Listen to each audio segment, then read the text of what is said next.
Hi everyone, and welcome to another Wallsend history story.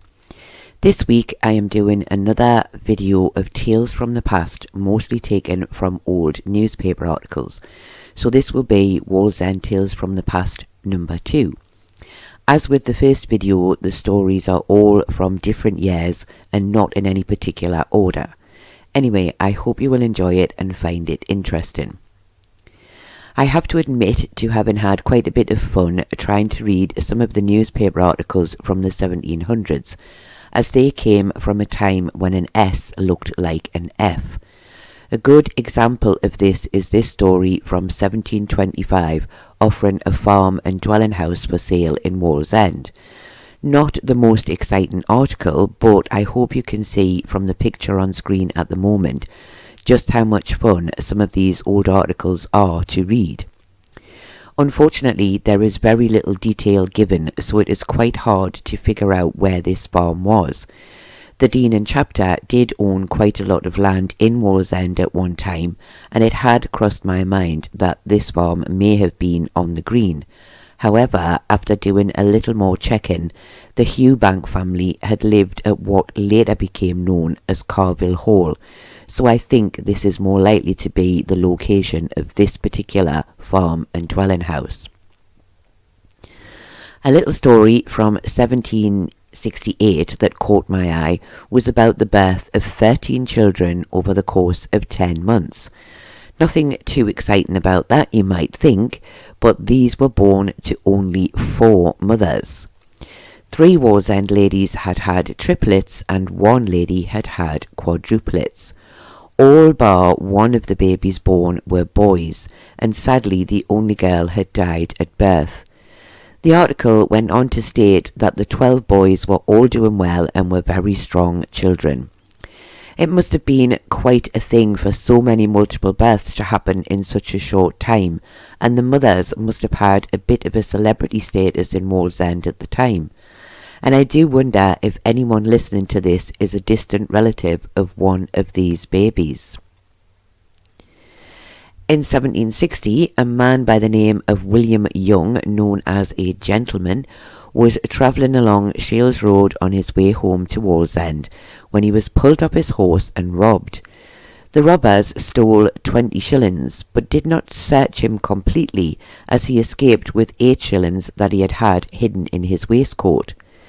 He described the men as being well dressed and wearing dark-coloured coats, and that on leaving him in the ditch where he had fallen, they had shouted at him in disgust as he did not have a watch for them to steal. I would imagine they had expected him to have a pocket watch, as most gentlemen had those in those days, and it doesn't appear that the robbers were ever caught.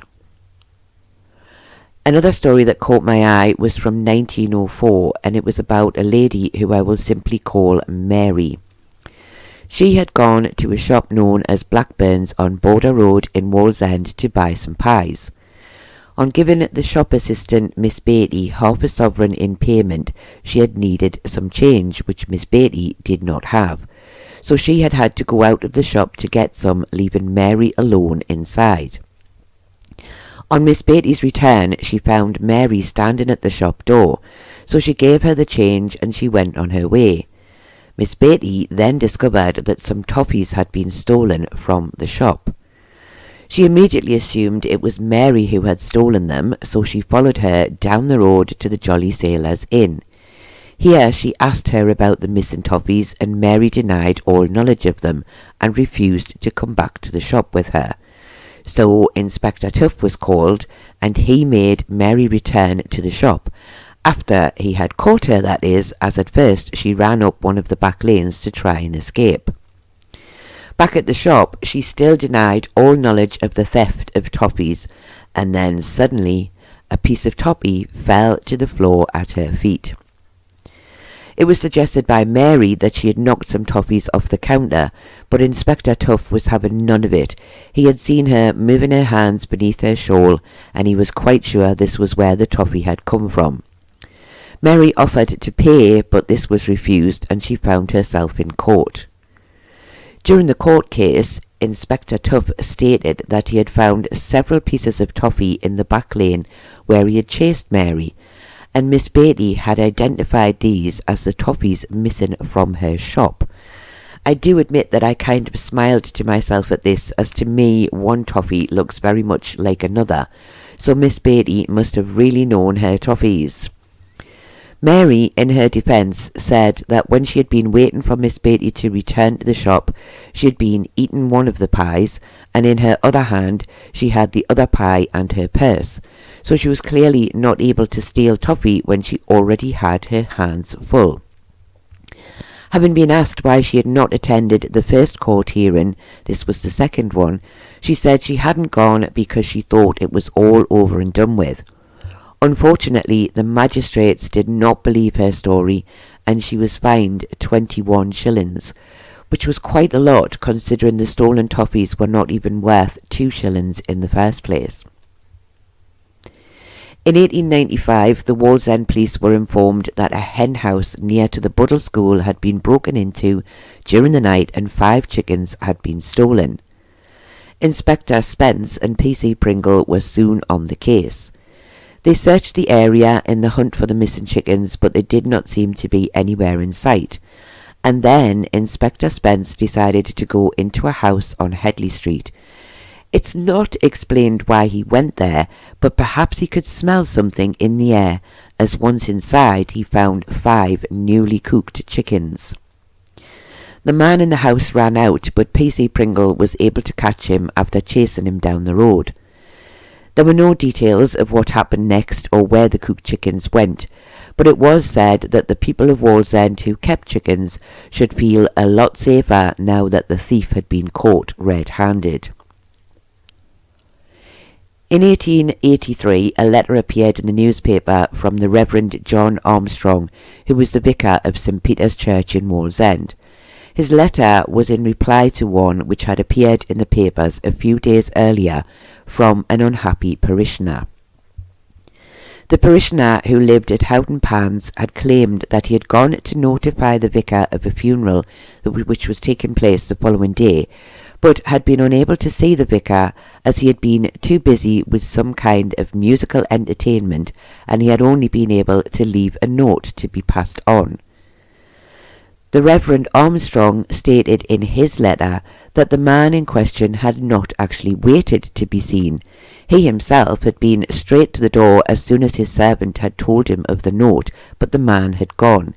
He also stated that the musical entertainment had at first confused him, only to realise it had actually been his young daughter who had been playing the organ at the church. The parishioner in question would later write a letter of apology, which was also printed in the paper, where he stated that not only had he not asked to see the vicar, he had not even planned to wait at the door, and that he had no reason to mention anything about musical entertainment. He said he was very sorry for giving publicity to these untruths, and he was very grateful to the vicar for not prosecuting him for libel. He did not explain why he had written the letter, and I can't help thinking that he would not have been very welcome back in St. Peter's Church any time soon after that. The Vicar of St. Peter's also mentioned in his letter something that I don't quite fully understand, but I will still include it in the hope that someone listening knows more about it than what I do. It would seem that in 1833 the people who lived in Wallsend were often members of so-called clubs, where if a child was to die they would be given a certain amount of money as long as the child had been baptized. It would seem that this had caused some anxiety with the parishioners trying to get what were called private baptisms, as they felt the need to get their child baptized as early as possible. The Reverend Armstrong said he had had to decline doing private baptisms as it was simply not called for. But he found that some would then go elsewhere to get their children baptized, and he said there was always someone willing to do it, but it does seem that this would come at a cost, and most likely not be seen as legal in the eyes of the church. So this had led to another complaint in the newspapers, when he had asked the parents of one child who had done their baptism. It would seem that paying out the money without the official baptism certificate was classed as fraud, and obviously the Reverend wanted to make sure that the baptism had been done officially. And it does seem that it was quite possible that the same unhappy parishioner who had written the early letter to the papers had also written to them about this. I have to admit to never having heard of anything like this before, and I did wonder what the money was for, as surely it would have only been towards the cost of the funeral. Anything else sounds awful, as it would mean that a dead child was worth more than a live one. I have tried to research the subject but come up with nothing, so if anyone knows anything about these so-called clubs, then do please let me know. I guess in a sense it does sound to me in some ways like life insurance. To end this week's video, I am staying with the Reverend Armstrong. He was connected to St. Peter's either as curate or as the rector from 1830 until his death in December of 1871. And it would seem that the Reverend Armstrong was responsible for many changes and improvements to St. Peter's, including the building of the church wall surrounding the churchyard, and also for the planting of many of the trees, which at the time of his death, the newspaper said had made it one of the prettiest churchyards in the north of England. And he also played a big part in the building of the school next to the church, which of course most of you will know as St. Peter's School. His funeral took place at St. Peter's Church on the 11th of December 1871, where it was said that the church was filled with lots of respectful mourners. And the Reverend Armstrong was survived by his wife Mary, his widow Mary.